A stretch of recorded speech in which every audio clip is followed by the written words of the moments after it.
had today with President-elect Trump. This is one of her tweets. These people are really angry, Trump says, of people who supported him in formerly Democratic states. They're the forgotten man and woman. It's an expression Trump has used before. Forgotten man and woman, white voters, many without a college degree, overwhelmingly did vote for him, helping him to clinch key Rust Belt states. So now that he's won, what do these voters now expect? Joining me now is J.D. Vance, former Marine, Yale Law School graduate, and author of Hillbilly Elegy, a memoir of family and culture in crisis. It's his story of growing up in a small town in rural Ohio. You know, J.D., I don't know if you had a chance to listen to the discussion we've been having here over the last several minutes. It had to do with this group that met over the weekend in Washington, D.C., this white supremacist neo-Nazi group that had awful things to say and that it took Trump a few days to directly denounce it. This is just a small group of a few hundred people. This is not the people that you write about in these Rust Belt states, many of whom, or most of whom, voted for Donald Trump. What do you think they make right now, these Trump voters, these forgotten Trump voters? What would they make of this discussion we were having about this group that met and Trump's response to it?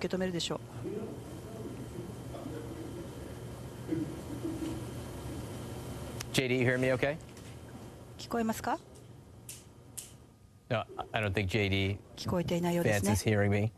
I want to bring back in our panel right now. Joining me again is Kayleigh McEnany, Donald Trump supporter. Christine Quinn, Maria Cardona are here. Kayleigh, I'll put the question to you. You know, it's interesting. There's a fiery debate inside here in the New York studio about what happened in Washington, D.C. There's a whole country out there, many of whom voted for Donald Trump, many who didn't. And these voters in these states that we were just talking about right now, they know this discussion's going on.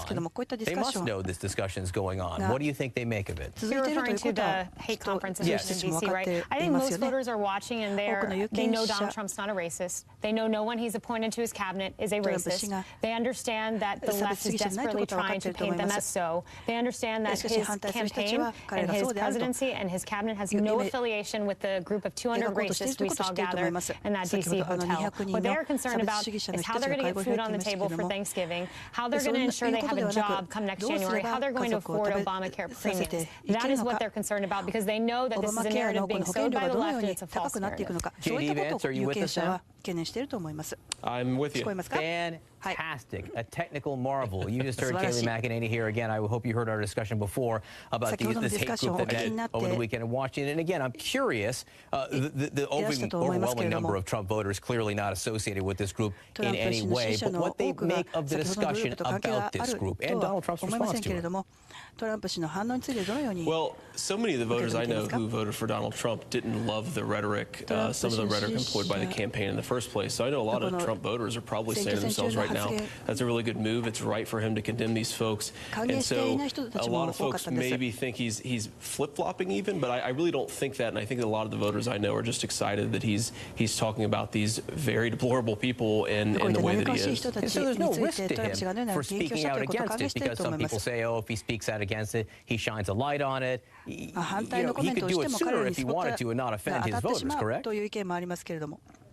Yeah, I think that's definitely true, and it's an interesting question about why he didn't speak out sooner. It may just be that the campaign didn't feel like they were important enough. So, you know, I won't psychoanalyze him personally, but I definitely think that a lot of folks I know who supported him are celebrating the fact that he's talking about the alt-right in this way. So there was a lot of news made today in Donald Trump's meeting with the New York Times, covered a lot of subjects. One of the areas that came up the most was this idea of potential conflicts of interest between the Trump business and the business of the country. And Donald Trump essentially said today, you know, there are no conflicts of interest. I'm going to keep on, you know, my family's going to keep on working here. I'm not going to necessarily put this in a blind trust, and it is what it is. There's no governing law here. Does this coincide with the drain the swamp rhetoric, the I'm going to change the way Washington is run notion that was so attractive to so many of these voters?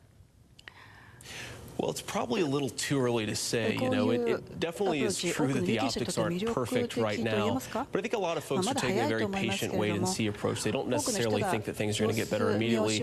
They recognize that a lot of the folks who are going to staff his administration are maybe coming from prior administrations and so forth. So I really do think that most people will give him some time, will actually wait and see whether, once he's president, these conflicts of interest really affect his administration. But until then, my sense is it's not really going to hurt him. So was it that they voted for him, you know, in spite of the business and the connections there, or because of it? I mean, that is a question that a lot of people are asking. Well, maybe not either. I think that a lot of folks recognize that he's a successful businessman and they liked him because of that. But really what drew most people to him is this really fundamental recognition that politics as usual wasn't working. It was a rejection, of course, both of the Republican elites back in the Republican primary, but also the Democratic elites, obviously, in the general election. So I don't think that his business dealings really influenced his voters one way or the other. I do think that it could cause some problems for him if, once he's president, it's clear that he's allowing his business interests to affect his decisions. But until then, until he's making those decisions as president, I think folks are going to give him a pretty long leash. You know, it is interesting, right? He ran against, in some ways, the influence of money, right? He wanted to drain the swamp. He wanted to get campaign contributions and the like out of Washington. He bragged that he was self-financing during the campaign, even at times when he wasn't, and that was very popular to voters at the rallies that I went to. Nevertheless, I mean, in a way, money is still involved in politics. If making his politics, his governing, if making money is still part of what his family and in some ways he will be doing. Oh, absolutely. If that ends up being the way that he runs his administration, it will certainly affect him. I mean, folks are definitely sensitive to the idea that money influences politics, and it influences politics in a way that's against their interests.